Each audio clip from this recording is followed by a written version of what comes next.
What's good in the hood, YouTube? This is Crazy Sarah 71 here, bringing another video. Today I'm bringing a video on Power Rangers Ninja Steel Episode 10. Episode 10 is called The Ranger Ribbon, and as a whole, I actually really enjoyed this episode a lot, and it focused this time on Preston. So it was another focus episode for him, and I'll tell you this much right now, it was a pretty decent one. There was nothing that really felt rough or bad about it in particular. And it also left a pretty interesting surprise at the end, and we'll get to that when we get towards the end of the episode. And it brings up a big discussion topic as to what might happen and what to believe now. So, but let's start off with the beginning. So the episode starts off with the Rangers traveling to a tree in the center of town, which people go to, and it's called the Ribbon Tree. This tree is a place where people will put ribbons on it to mark events in their lives. So in this case, the Rangers decided to make one of the Rangers decided to make a ribbon that they would place on the tree that says all the Rangers' names. So it says Brody, Aiden, it says Brody, Levi, Haley, Sarah, Preston, and Calvin. It says all their names on it. So then at that point, what ends up happening is that when they're about to do that, suddenly some construction workers come by, and these construction workers say, "Stand aside, kids, we have to take down this tree." And the Rangers are not very happy about this, and they say that it's something that people have cared about forever, and that shouldn't be the case. And eventually what ends up happening is that they then end up calling in their boss. Their boss turns out to be Preston's father, who is actually being assisted by two internists, which are Monty and Victor. The two of them come, and what ends up happening is that Preston's told by his father to go away and go back to the car, and in the meantime the Rangers try to protect the tree. Calvin and Haley, for example, actually go up into the top of the tree while the others stay down below, trying to just stand by it and protect it so that no one goes and cuts it down. Then what ends up happening is that Preston, before he goes back to the car, Monty and Victor are told to stop the Rangers from what they're doing, and they go and grab a hose, which they hope to splash the Rangers with and get them away. But what actually happens is that Preston uses something we haven't seen since his last focus episode, where he uses magic. And he uses this magic on the hose, and he moves his fingers around and causes the hose to suddenly start moving on its own, freaks out Victor and Monty, and eventually just shoots out his hand, and that leads to the hose blasting Victor and Monty away, leaving them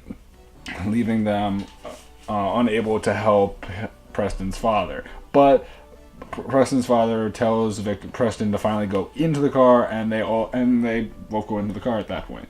We then end up seeing on Galvanox's ship that they have chosen their next champion to deal with the Rangers. This champion looks fairly familiar, and that's because Cosmo basically says that the character is supposed to be Ripper Rat's brother, and his name is Trapsaw. Only problem with him is, even though his whole entire purpose is he's supposed to have saws for arms, and he's supposed to be a trap master, he ain't that good. He really isn't that good at doing traps at all. In fact, the initial trap that he wants to place on Cosmo ends up actually leading to an anvil falling on top of Trapsaw, which was supposed to land on Cosmo. But, you have to try your best, and Galvanox even sees this, and he's like, he better improve, because this is not good. He seems like a fool. And the thing is that Ripcon's like, "Oh, I'm sure he's just warming up, don't worry." And Galvanox is like, "He better be." So then at that point, what ends up happening is that Trapsaw comes down to Earth, and he goes after the Rangers. But in the meantime, the Rangers decide to go and pass out flyers to try to save the Ribbon Tree. And they go around and do all that stuff, and at one point or another, what ends up happening is that Brody walks over a trap when he's trying to place flyers or whatever, and even Levi sees building that was supposed to be a restaurant originally, which isn't there anymore, and Sarah's there with him. And what ends up happening is that Brody ends up getting into a fight with Trapsaw initially, which doesn't really turn out that well with his traps, because Trapsaw, what happens is that Brody ends up walking over where the trap was supposed to be. Doesn't work. When Trapsaw does it, it does work. And then what ends up happening is that Brody and Trapsaw begin to fight, and then Ripcon appears, and Ripcon says, "You go and find the other Rangers and deal with them. I'll fight him." And at that point, that leads to the preview clip where we end up seeing Ripcon and Brody fighting each other, using several different attacks, talking about their past, about how Ripcon could have destroyed Brody 10 years ago, but he didn't. And Brody mentions how he knocked off his horn, and how like in the past, I knocked off your horn, and I've grown since then, and I'm sure I could do a lot more to you now. And they continue to fight. He uses even his bow mode of his weapon to attack Ripcon and leaves him in distress initially, but then Ripcon recovers and begins to do some awesome attacks, and at the same time Brody responds with a counterattack, which doesn't lead to him being able to destroy Ripcon, but knocks him away so that Brody can get away, even though Ripcon had the ability to use an attack that could have probably taken out Brody. But the thing is that Brody also realizes that, he's not strong enough to take out Ripcon yet, that they need to still train some more in order for them to be strong enough to really take out Ripcon. But anyway, what ends up happening is that Brody ends up retreating to go talk to the Rangers and tell what happened. He mentions how Ripcon's been around and that there's this new monster that was summoned down by Galvanox, and they have to deal with that. And at that point, what ends up happening is that they begin to wonder where are all the protesters that they were hoping to get from all their signs and flyers they put up. And they're worried because suddenly Preston's father appears, tries to tell them to stop. In fact, Preston returns, because I forgot to mention that he ends up talking to his father, and his father tells him to stop his friends, and how, the only person, he ends up even telling the Rangers how the only person my father could trust was my mother, and the thing was that she passed away. And that's something that's important to understand, which is usually how it's addressed about, like, family members. And so what ends up happening is that there are people that do show up, and they do end up protecting the ribbon tree. And when Preston's father is about to take the chainsaw and knock down the tree himself, because the construction workers don't want to do it because they don't feel it's right, because everyone in the area is basically protecting the tree, he's about to do it, but suddenly the ribbon that Preston's father and his mother ended up putting in the tree when Preston was born falls from the tree and lands on Preston's father, and he reads it, and it says their names, and says and talks about their new son, who at the time was Preston. And this basically makes Preston's father realize, why am I doing this? This tree is so important to me and everyone else. I wrote on this ribbon when you were just born, right when we were coming home from the hospital. Why would I do such a thing? And he comes to this whole entire realization that it's so important to everyone, and that he shouldn't be this way. It's memories are everything to this tree, and it's so important to keep them intact. So he wants to protect it, and eventually what ends up happening is that Trapsaw begins to attack them with the Kudabots and everything, and suddenly Trapsaw, all the people end up running away, but Preston's father and the Rangers end up having to fight the Kudabots, and Trapsaw realizes that the thing that's preventing his traps from working is the ribbon tree. And so what happens is that he wants to take out the tree, but this time Preston's father, rather than insisting upon the tree being taken out, protects it. And at that point, what ends up happening is that Preston actually protects his father when Trapsaw is about to attack his father. But it really shows a sense of strength in his father's character that's almost reflective of Mr. Collins from Power Rangers Time Force. Although obviously, more likely than not, Preston's father isn't going to have a reoccurring role like Preston's father, but it still showed a sense of, wanting to fight back as a civilian and not just being a ranger, because typically it's always the rangers that are the ones that are fighting back against the villains. And it shows a lot on his part. Sure, he probably wouldn't have been able to fight, but it still showed that he was willing to stand up for what he believed in, even if initially he was all insistent upon taking down the tree. Really, it was one of the better showings from a non-ranger character in years, and I really mean that. So I really appreciated this inclusion of his character. So anyway, the Rangers, what ends up happening is that Preston and his father talk to each other. Preston's father thanks him and says, "You've grown so much, you're like your mother. I see a lot in you, I'm so proud of you." And he says, "I have to go now, I have to go help my friends out." So at that point, all of them meet up to fight Trapsaw.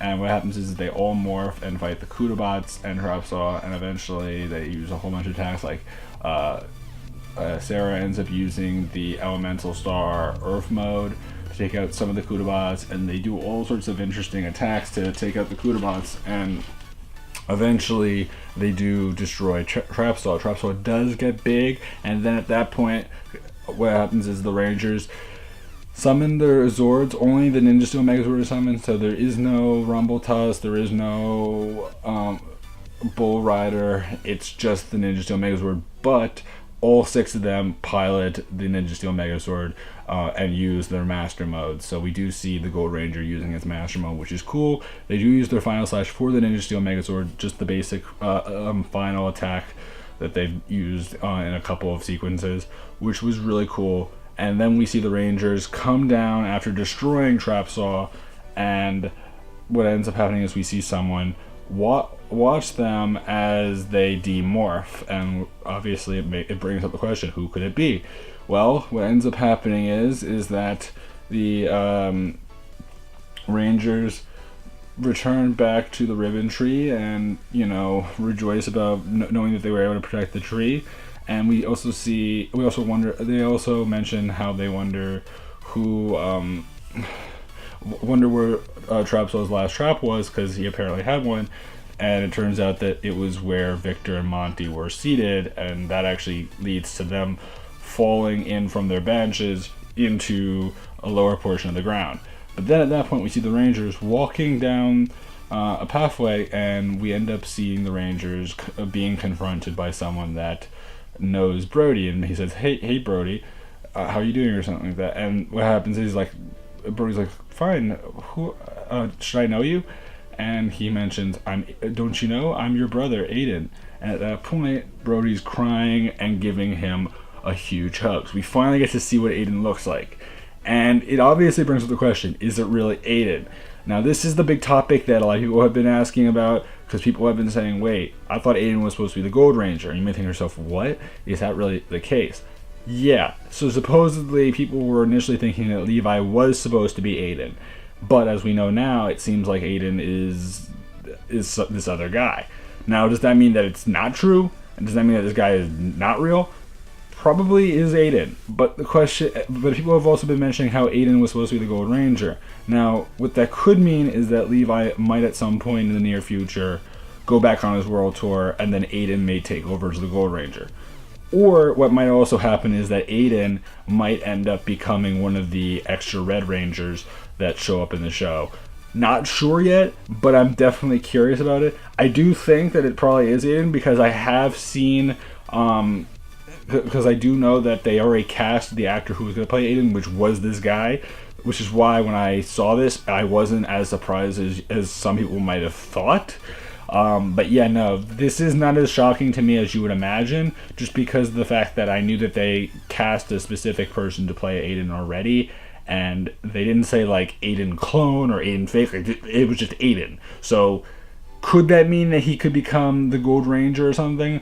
Maybe, but I don't think so. Again, I don't know what this is going to lead to. I would imagine that he might have some knowledge of the Ninja Steel technology, and maybe would allow them, maybe he'll be a resource to them, and help out with Mick and work in the command center. Again, don't really know, don't know where he's been, but we're gonna obviously find that out probably next episode, all those details about Aiden.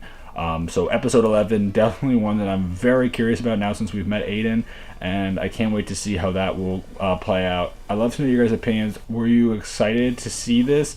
And also, just in general, did you like the episode as a whole? I personally enjoyed it a lot, not only because of seeing Aiden, but also just in general, it was a good episode, and I can't wait to see how the next episode will continue this, especially since people have been talking about Aiden for so long now. People have been wondering, like, is Levi really Aiden in disguise, or is it a fake name, or is Aiden some other character, or what? Because people don't really know. And again, Aiden was mentioned at the very beginning of the show, and they really didn't stress over it. Same with his father, and I appreciate that a lot more, because again, a lot of people complained when it came to Power Rangers Dino Charge, when there was too much focus around Tyler's father, and how so much of the show prioritized mentioning that over and over and over again. In this case, they don't really mention Aiden at all. So the fact that they actually finally brought him back in and it wasn't stressed, so much better, so much less of incessant repetition of hearing, oh, where's my brother, where's my brother, where's my brother. Same situation, like we haven't heard anything about his father, and I'm sure something will occur there, like where they'll say, oh, he's still alive, and they'll go looking for him. Again, I don't know anything for a fact, but I would imagine that some of this stuff will occur, and we'll get to see that soon enough.